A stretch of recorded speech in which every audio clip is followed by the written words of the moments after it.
Morning guys, welcome back to a new day and new blog. तर सकाळी पाणी मी चालले जिमला आणि जिजाला घरीच ठेवलंय. तिच्या पशी ठेवलंय मी साहिलला, म्हणजेच माझ्या भावाला. त्याला मी रात्रीच म्हणलं होतं माझ्यापाशी झोपायला, कारण सकाळी तुला जिजापाशी थांबावं लागणार आहे. कारण तिला जर मी अशी घेऊन गेले असते तर तिने मला खूप त्रास दिला असता. त्यामुळे तर आता चलो मी जिमला जाते. तो आता हँडल करता येईल तोपर्यंत करेल. आता तरी मी येते. त्यांच्या मोबाईल आता खाली पडला असता. It's okay. चला आता मी जाते, बघत राहा पुढे काय काय होते ते. सो आज आमची सकाळ काही खराब झाली. अमर रात्री उशिरा आला, त्यामुळे सकाळी मला उठून जिमला यावं लागलं.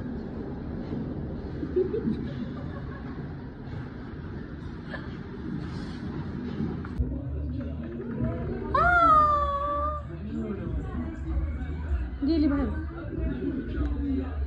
मला असं वाटतं आता पुढचे काही दिवस हाच नाश्ता असणार आहे, चहा आणि शंकरपाळी. साहिल ये ना, तुझ्या शंकरपाळ्या आणलेत मी, ये फक्त चहाचं घेऊन ये. मस्त असं चहा आणि आता शंकरपाळी आम्ही खाणार आहोत. तू कर, तू कर. चला आता आम्ही खाते, नाश्ता करते.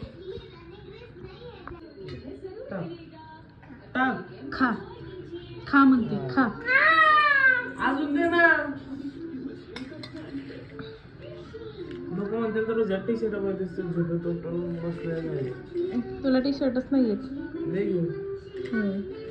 खा खा बस. अशी तिच्या हातावरती नव्हते आणि आता हे बघा हातावरती पण यायला लागलेत दोन्ही साईडनी. लवकरात लवकर आणि खाजवतीये, फार खाजवतीये. जिजा खाजू नको बबडे, हा खाजवायचं नाही. कार्टून बघत बस. तर जिजाला इन्फेक्शन झालंय जरा, कसलं माहित नाही, पण तिच्या अंगावरती पायावरती सगळे फोडफोड आलेत आणि थोडंसं नॉर्मल तिला ताप पण आहे. आणि साहिल मला मगाशी म्हणत होतं की आपण दवाखान्यात जाऊ, पण म्हटलं थांब जर मी तिला थंड पाण्याने आंघोळ घालते आणि नंतर आपण बघूयात काय होते. पण आता ती जास्त जशी कणकणी आल्यासारखं ती करायला लागली आहे. सो मग म्हटलं आता त्यावर तर मी बोलू शकत नाही, कारण आता तो गेला असेल, त्याचं पण काम आहे.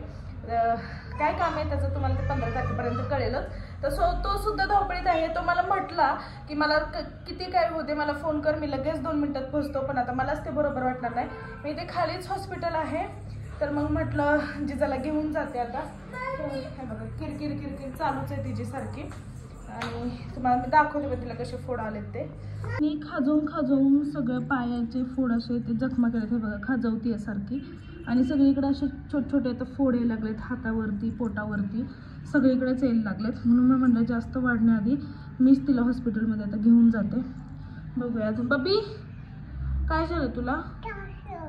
भाऊजाला आणि मला मगाचपासून म्हणते मम्मा भाऊ. मला पण समजेना नक्की काय झाले. हां चल आता जाऊ आपण हॉस्पिटलमध्ये. चलो चलो आता मी जाते हिला घेऊन. फुकटचा हेल्पट झालेला आहे, कारण की हॉस्पिटलमध्ये आम्ही आता दोघी जण कसं गेलो आणि त्यात पण जिजा म्हणत होती की चालायला नको तुम्हाला घेऊनच चल म्हणून. त्यातलं पण गेले आणि तिथं गेल्यावर कळलं की हॉस्पिटल बंद आहे. आता 6 वाजता बोलवले आणि तिचं ते जे फोड आहेत ते वाढतच चाललेत. मला तर टेन्शन यायला लागली. त्यात अमर पण नाहीये. त्याला आता फोन केला तर तो म्हटलं की तिला थंड पाण्याने वगैरे आंघोळ घाला. आंघोळ तर घातली आहे.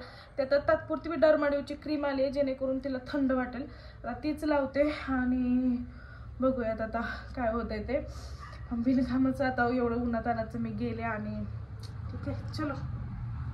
जवळ 2 ते 2.5 तास झालं मी अशीच बसून आहे. का तर या मॅडमला फक्त आणि फक्त मांडीवर झोपायचं आहे, खाली अजिबात झोपत नाही. खाली टाकलं की रडतीये.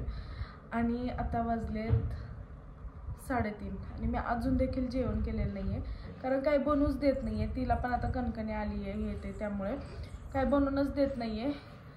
तर आता बघू. चिवडा केला मी, म्हटलं तोच थोडासा खावा, पण ते आता हिला घेऊन जावं लागेल आणि मगच हे करता येईल. अक्षरशः पायाला मुंग्या आल्या, पाय सुद्धा हलवून देत नाही, असली हालत झाली आहे माझी. देवा चला. अर्ध्या तासापूर्वी मी जिजाला हॉस्पिटलमधून घेऊन आले. हॉस्पिटलमध्ये तिला घेऊन गेलते. हां, कारण खूप ताप आला होता. 103 तिला ताप होता आणि अजून पण आहे. तिला औषध वगैरे दिले, थंड पाण्याच्या पट्ट्या पण लावल्यात. आणि ॲक्च्युली माझं पण ना खरं सांगायचं झालं तर पहाटे 4 वाजल्यापासून कसलीच झोप नाही आहे, दुपारी पण झोप झालेली नाही आहे, कारण तिचं कंटिन्युअसली माझ्या मांडीवरतीच म्हणजे अशी हे करते. तर डॉक्टरांनी तिला सांगितलं की तिची हीट बाहेर पडते, प्लस तिचे दात पण येत आहेत आणि प्लस तिला व्हायरल पण झाले.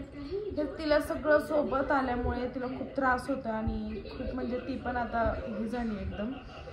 तर आता फायनली तिला हॉस्पिटलमधनं वगैरे आणले, औषध पाजले तिला, मी खाऊ घातले थोडंसं, ती अजिबातच खात नाही आहे, पण तरी फोर्सफुली तिला थोडंसं खाऊ घातलं आहे आणि आता तिला झोपवलं मी. तर मी पण मम्मी म्हटली तू काय स्वयंपाक करू नको, मी डबा पाठवते, तर ती डबा पाठवते, त्यामुळे मी पण थांबले, जेवण करेल आणि मग मी पण झोपेल. खूप कंटाळली आहे मी पण आता. माझं जेवण वगैरे झालं, पण अख्खं जेवण मी असं केलं अक्षरशः हिला मांडीवर घेऊन. तिला करमणूक म्हणून मी तिच्यासाठी कार्टून लावले, सगळं केलं, पण मॅडम आमच्या मांडीवरून उतरत नाही आहे. आणि अक्षरशः मी जर उठले ना तर मला चालता येत नाही, अशी कंडिशन आता माझी झाली आहे. इतका वेळ मांडीवर झोपते नाही आणि खाली ठेवलं की रडते आणि ताप पण आहे अजून अंगामध्ये, त्यामुळे मला हिला मी घेतलं आहे खरं मांडीवर, पण मला गरम व्हायला लागले फॅन लावून सुद्धा. आणि ते पण फॅन मी थोडंच लावला आहे का तर मॅडमला ताप आहे, त्यामुळं अंगावर देते पण अंगावर काही घेत नाही आहे. आता बरं वाटतंय का म्हणजे बबडीला.